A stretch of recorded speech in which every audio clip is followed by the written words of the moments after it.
Ontem o ministro da Defesa, Raul Jungmann, e o chefe do Exército, o comandante do Exército, reuniram-se para decidir o que fazer em relação a um general Mourão. Esse general Mourão, que eu não sei exatamente que função ocupa dentro do Exército Brasileiro, fez uma palestra há poucos dias numa loja maçônica e defendeu a possibilidade e tal, não sei se há necessidade, não me fixei nos termos, também não vou ficar prestando atenção em palestra de general em loja maçônica, tenho mais o que fazer. Tem que ter intervenção militar, tem que tomar os militares, tem que fazer, tem que acontecer, fechar o Congresso e papapá. Eu preferi entender isso aí, quando vi a primeira notícia a respeito, a uma coisa que eu chamo de síndrome do general Mourão. Também foi um general Mourão o primeiro militar que colocou tropas em marcha em 1964, dando início ao movimento, ao golpe militar que derrubou João Goulart. E instaurou um regime militar, uma ditadura militar que durou 20 anos. 20 anos. Naquela época, as condições históricas eram outras.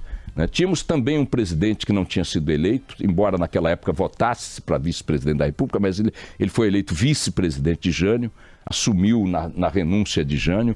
Este presidente João Goulart estava em meio a uma crise gigantesca, uma crise que causava grande desconforto à sociedade brasileira, muitas manifestações, processo de indisciplina crescente dentro das Forças Armadas, com quebra de hierarquia, um pronunciamento na Central do Brasil, o pronunciamento na Central, onde ele anunciou as reformas de base, com uma série de intervenções muito radicais, muito contundentes na economia, principalmente à época, né? Reforma agrária, expropriação de terras, nacionalização de empresas, encampação de empresas estrangeiras, uma série de intervenções bastante contundentes na economia, que mexeram muito com reações, com resistências e tal, uma insatisfação muito grande da classe média, que estava mobilizada em manifestações constantes e crescentes, uma anarquia sindical absoluta. Críticos do governo diziam que estava sendo implantada uma república sindicalista no Brasil, não era de todo uma inverdade, o contexto histórico era outro, e também a experiência da intervenção militar, da forma como se deu ali, sendo inédita, parecia para muita gente, para muitos civis, que apoiaram inclusive, muitas instituições, OAB apoiou, Igreja apoiou, a grande imprensa apoiou, achavam que iam encontrar a redenção do país, colocando generais e militares na política e no comando da vida nacional. Deu no que deu.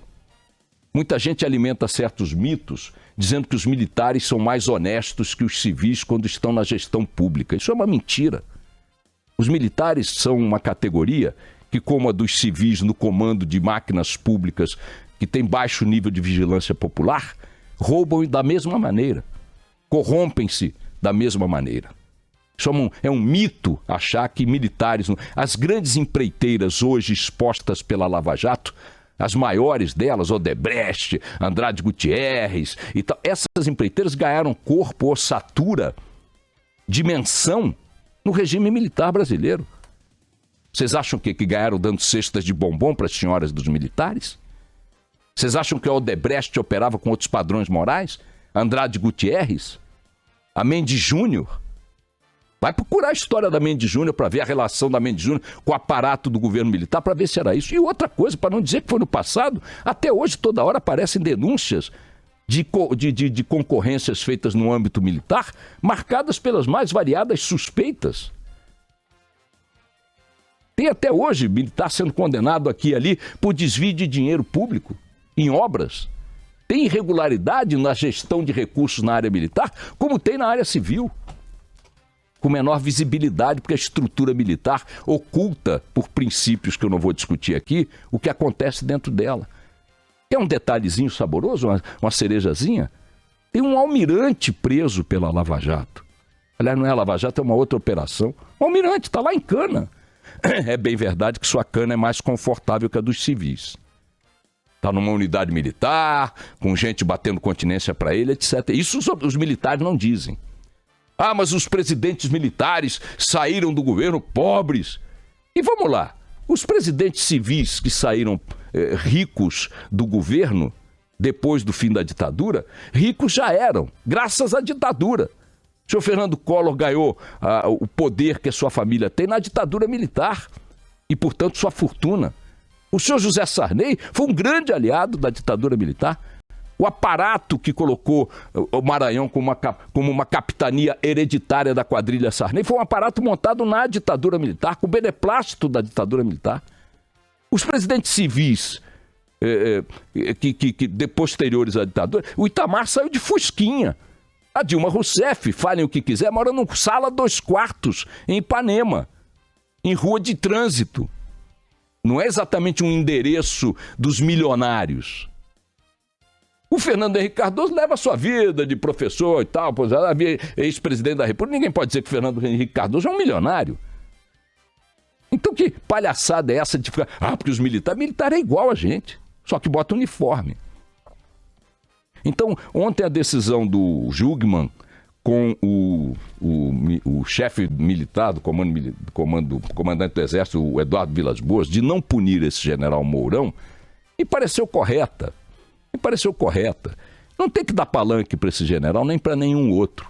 Bota ele lá numa escrivaninha carimbando papel, nisso ele certamente vai jogar um bolão, né? Espera que o pijama vai chegar, ele vai jogar dominó numa praça em Copacabana, ou quem sabe, se lhe derem algum palanque, vai ganhar aí um mandato de deputado para ficar fazendo homenagens a torturadores no Congresso Nacional. E deixa que ele toque a sua vida no silêncio, né, e na falta de luzes que merecem esses que conspiram contra a democracia, por mais que ela nos desagrade ou esteja nos desagradando. Experiências de intervenção militar resultam em prisões políticas, torturas, censura, fechamento de sindicatos, de associações, amordaçamento da imprensa, repressão a manifestações populares. O que o general Mourão de hoje tem que dizer, já que o de ontem morreu e deve estar reunido com o capeta até hoje, é o seguinte: cadê os 210 desaparecidos, presos políticos da ditadura militar que ele quer que volte? Quais são as explicações para os 224 mortos, também no mesmo regime, por se oporem a ele? Prisões para tudo quanto é lado. E não adianta dizer que os mortos estavam ali conspirando contra a segurança, porque o Herzog não estava armado, nunca botou uma arma na mão. O Daniel Fiel Filho nunca botou uma arma na mão. Então isso é uma palhaçada aos generais que estão aí achando que representam a verdade, o valor supremo, a moral suprema. 2 dos 3 prêmios Essos que eu ganhei na minha vida, e foi lá atrás, eram de denúncias envolvendo militares em corrupção. Vamos parar com esse negócio de achar que eles são uma casta moralmente superior, que eles têm um currículo de serviços ao país diferente de qualquer trabalhador que está aí entregando a vida ao dia a dia para poder sobreviver. Eles não são uma elite moral. Nunca foram e continuam não sendo. Parar com essa palhaçada de olhar para militar que faz esse tipo de discurso como se fosse salvador da pátria. Toda vez que militares em qualquer lugar do mundo se meteram na política, o que resultou disso foram ditaduras, com todos os malefícios que qualquer ditadura produz. Esse general Mourão caminhe em direção ao ostracismo que merece, ou, repito, a um mandato no Congresso Nacional, onde vai ficar fazendo discurso de homenagem a torturadores, tá certo? Aliás, uma boa dica, general, vai cuidar das fronteiras. Pega a rapaziada aí, vai para as fronteiras, o que entra de arma pelas fronteiras do Brasil e drogas, essas mesmas fronteiras que vocês constitucionalmente têm que preservar, estão aí que são verdadeiras peneiras de bandidagem. Para de encher o saco, excelência. Vamos nessa.